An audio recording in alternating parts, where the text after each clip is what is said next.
स्थायी सफलता का राजमार्ग। जब हम किसी वस्तु की पूरी कीमत चुका देते हैं तभी हम उसके पूर्णतः स्वामी होते हैं। उसी तरह जब हमें किसी वस्तु को प्राप्त करने की पूर्ण योग्यता होती है तभी वह वस्तु हमारे और हमारे अनुगामियों के पास बहुत समय तक टिकती है। ऐसी सफलता को ही हम स्थायी सफलता कह सकते हैं। संसार के पदार्थों की प्राप्ति के लिए हमें अनेक अनुरूप ही पुरुषार्थ प्रकट करना पड़ता है और यह पुरुषार्थ ही हमारी सफलता को स्थिर बनाता है। मान लीजिए किसी परतंत्र राष्ट्र को स्वतंत्र होना है तो उसे इस कार्य के लिए अपनी अंततः शक्ति को संगठित करना पड़ेगा, उसे अपनी कमजोरियों को दूर करना पड़ेगा।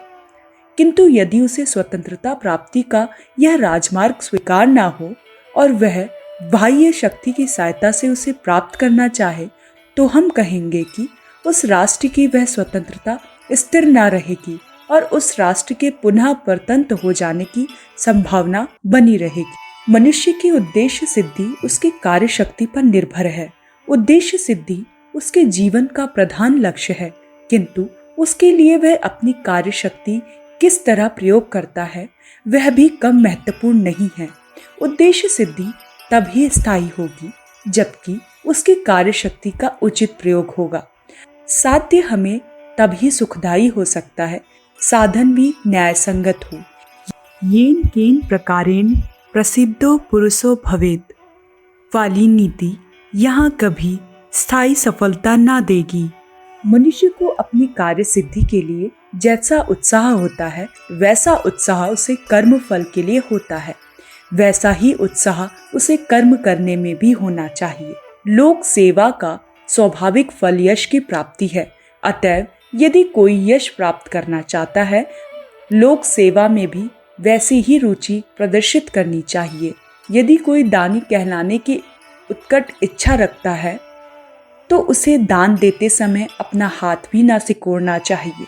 किंतु बहुधा यह देखा जाता है कि मनुष्य में कर्म फल भोग के लिए जो उत्साह देखा जाता है वैसा उत्साह कर्म करने के लिए नहीं। जहाँ कर्मोत्साह नहीं होता और कर्म फल भोग की भावना प्रबल होती है वहाँ मनुष्य भटक जाता है और अधर्म करता है।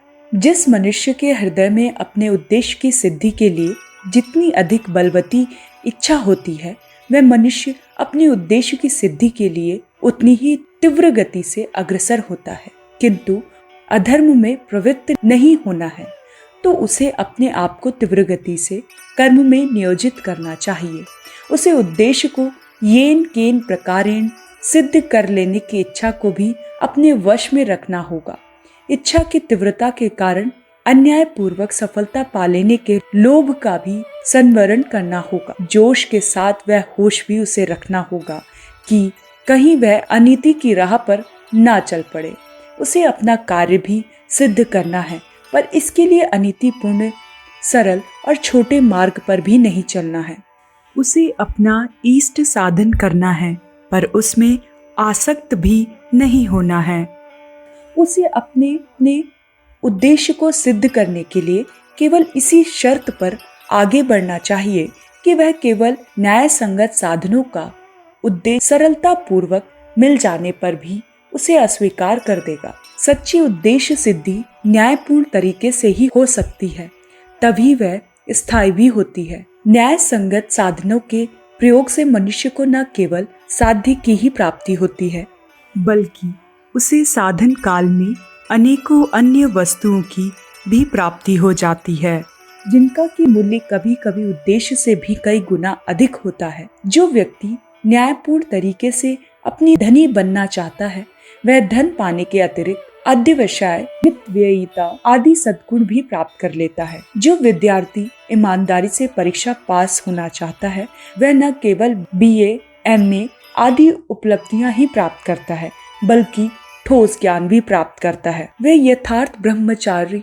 धारण करना सीखता है, पूर्ण मनोयोग से कार्य करता है एवं अपने चित्त को विषय विलासों से विरत रखता है। विद्याभ्यास और ब्रह्मचार्य के ही मिस से वह चित्त संयम अथवा योग साधन में प्रवृत्त होता है जिसका कि मूल्य परीक्षा पास कर उपाधियां पाने और नौकरी पाने से कम नहीं। वस्तुतः यदि हम किसी वस्तु को न्यायपूर्ण तरीके से प्राप्त करना चाहते हैं तो हमें उसकी प्राप्ति के लिए थोड़ा बहुत योग ही साधना पड़ेगा।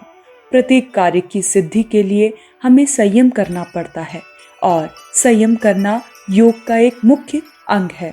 अतएव धर्मपूर्ण उपायों द्वारा द्रव्योपार्जन करना अथवा अन्याय किसी उद्देश्य की सिद्धि के लिए प्रयत्न करना भी योग है। इसीलिए हमें स्थायी सफलता के लिए धर्म का साथ न छोड़ना चाहिए। ध्यान देने की बात यह है कि हिंदुओं का पूर्व काल में धर्म शिक्षा के अनंतर अर्थशास्त्र की शिक्षा देने का तरीका कितना सुंदर था। तभी हिंदू धर्म अर्थ, काम, मोक्ष इन चारों पदार्थों को एक के बाद एक करता चलता जाता था। जिस वस्तु को हम न्यायपूर्ण तरीके से कमाते हैं उसकी रक्षा की योग्यता को हम अपने वंशजों को भी दे जाते हैं। यदि हम अन्यायपूर्ण तरीकों से कोई धन राशि संचित करते हैं तो हम में उसको प्राप्ति के लिए जितने अध्यवसाय और आत्मसंयम की मात्रा होनी चाहिए वह न होगी और फिर हमारी संतान में भी इन गुणों के होने की कम संभावना है। यदि हमारी संतान में आत्मसंयम का गुण न होगा तो वह उस धनराशि का दुरुपयोग कर उसे नष्ट कर डालेगी। इस तरह देखते हैं कि जिसमें किसी वस्तु के न्यायोचित ढंग से प्राप्त करने की योग्यता नहीं होती उसमें तथा उसकी संतान में उसकी रक्षा करने की भी सामर्थ्य नहीं रहती। यही कारण है कि हम बहुधा लक्षाधीशों के पुत्रों को अपने जीवन काल में कंगाल होते देखते हैं और ब्रह्मवर्ष यह समझते हैं कि लक्ष्मी अकारण ही चंचल है।